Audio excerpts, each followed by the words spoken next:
अब तो गाँव शहर बगराना है। चलो चलो जी सतनामी, सतनाम के लहर चलाना है।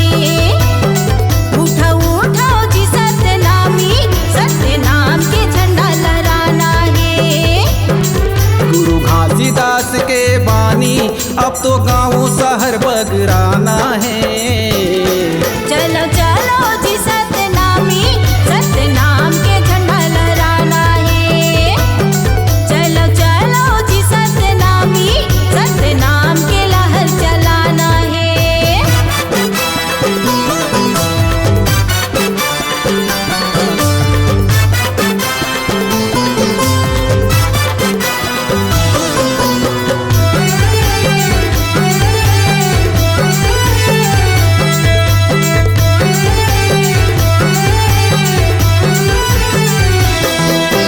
गुरु बाबा हे सत संदेशिया सत के डहर बताए है ना।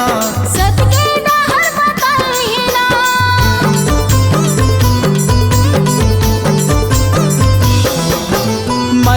मन के एक बरोबर गुरु बाबा समझाए है ना। गुरु बाबा समझाए है ना। गुरु बालक दास के बानी, गुरु बालक दास के बानी अब तो गाँव शहर बगराना है। चलो चलो जी सतनामी, सतनाम के लहर चलाना है। चलो चलो जी सतनामी, सतनाम के लहर चलाना है। गुरु घासीदास के बानी, गुरु घासीदास के बानी अब तो गाँव शहर बगराना है। चलो चलो जी सतनामी, सतनाम के दिया जलाना है।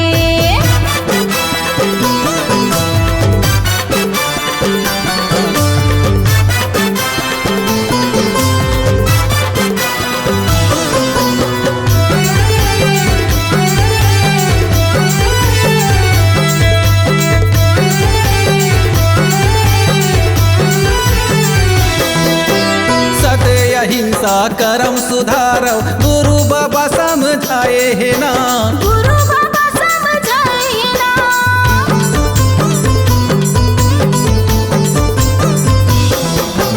जीव हत्या सब पाप धर्म है गुरु है ज्ञान बताए है ना। गुरु है ज्ञान बताए है ना। अब तो मानो गुरु के बानी,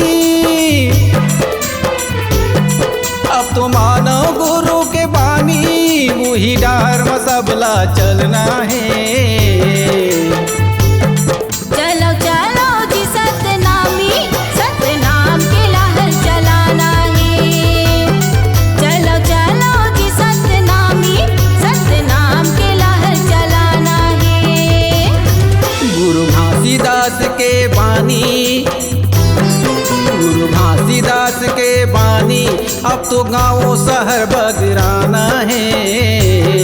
चलो चलो जी सतनामी, सतनाम के दिया जलाना है। चलो चलो जी सतनामी, सतनाम के दिया जलाना है। गुरु घासीदास के बानी अब तो गाँव शहर बगराना है।